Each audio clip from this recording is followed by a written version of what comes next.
body positivity is nothing less than women giving themselves an excuse to be lazy. There, I said it. Because body positivity is not for men. Look, watch this. If I Google search body positivity, have a look at the images that come up. 99% of those images are all big old beautiful women standing there. Look at them, beautiful, billowing, love me, you have to love me. I found 1 or 2 men in that image search, but if you click on their link, it's just saying, where do men fit into body positivity? The truth is, they don't. And I don't think that's a bad thing. Men don't need that shit, all right? We need to be motivated. We need to be working hard every single day to become better versions of the people we were yesterday, both mentally and physically and personally, in relationships, in health and fitness, everything. But before we go any further on the topic of health, something I do for my own personal health every single day is I take AG1 by Athletic Greens, and this video is brought to you by Athletic Greens. So over the last 30 days, I've been starting my morning every single morning with AG1, which is an incredible blend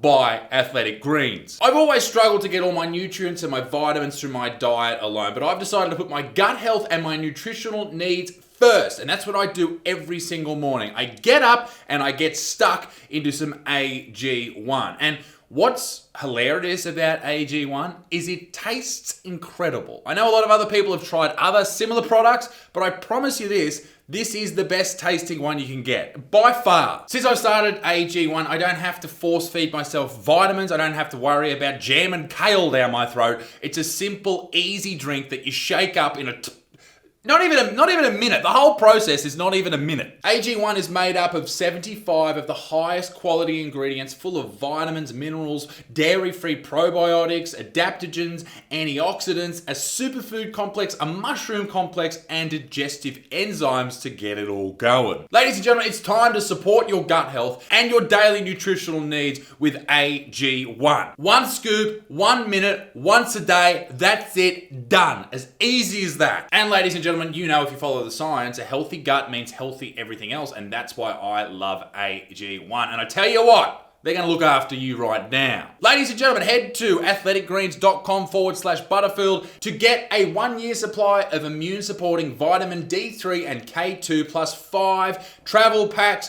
free with your first purchase. Ladies and gentlemen, you can't put a price tag on health, so go and check out AG1 by Athletic Greens today. The link's below. Now, back to the video. But it is a bit weird that men aren't welcome in the body positivity community by the people who sit there and scream, oh, we need fat liberation, everybody is beautiful, fat is healthy.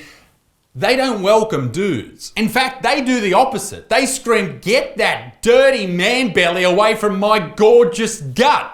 And this was reinforced, probably like this lady who I'm about to talk about is fucking foundations of a house, Yvette Dion. Yvette Dion. Yvette is a big gal, big old gal, and she has created a career that basically tells people they have to find her girth attractive, and it's not her fault that she's girthy, she's just a big old girthy gal. She writes many flabby articles like Beyond the Body Mass Index, or BMI, a new book embodies fat liberation. The United States' obsession with thinness has resulted in what Yes Magazine executive editor Yvonne Dion, why do I keep saying Yvonne? It's Yvette.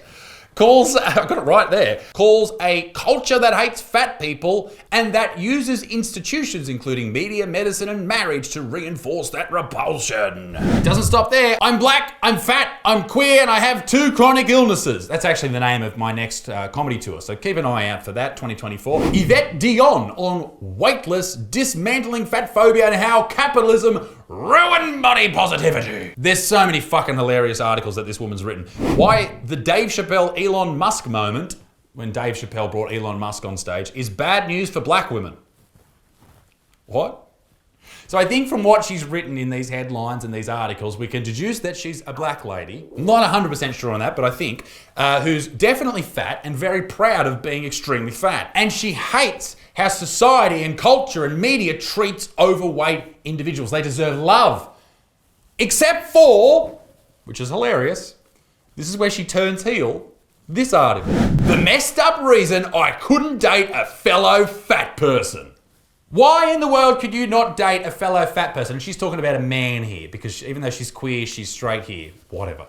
Why could you not do it? All you do is hammer on about fat liberation and body positivity and all bodies are beautiful, and yet you stare at another fat person and go, nah, not for me. Let's unpack this story. I imagine it begins after a large meal.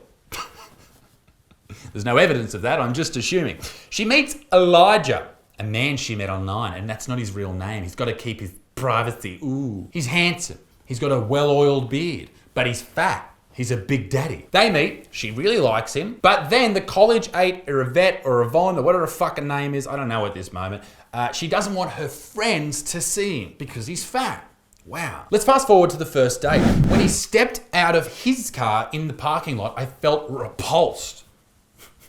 And then overcome with shame for having such a visceral, fat-phobic reaction to his plus-size body, since I was also fat. That's so ridiculous. That's like you having one leg and meeting someone and starting to date someone that has one arm, and you go, mate, I can't date that person. How are they going to open a jar? That's a disability I can't get around, and then you just hop away. This is Yvonne or Yvette or whatever her stupid name is. Dating sites are often cesspools for plus-size people, especially for fat women, where we're often fetishized or pursued by feeders, people who overfeed fat people and enable us to overfeed ourselves to make us undesirable to others. Because remember, it's not your fault. I think there's a lot of dudes out there that would love to be fetishized in any way.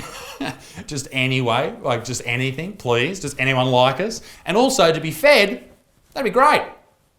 Throw it in, fill me up. But also, does that mean that any man who finds a fat lady attractive is automatically a feeder or has a fetish for them? That's a bit mean. Don't you want people to be attracted to you?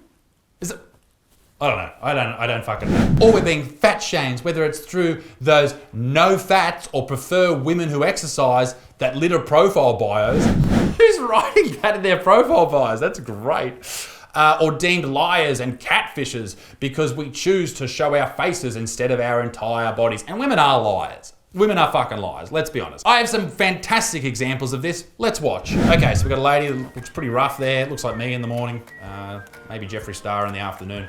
I'm not too understand. I'm not too sure. I think she looks like Shrek at the moment. Now she's coating it on. She's using a lemon there to push shit into her face. She's got, I think that's cultural okay, so she's gone from looking like that to that. Women are liars, mate. Okay, this lady looks like she's, I don't know what she looks like.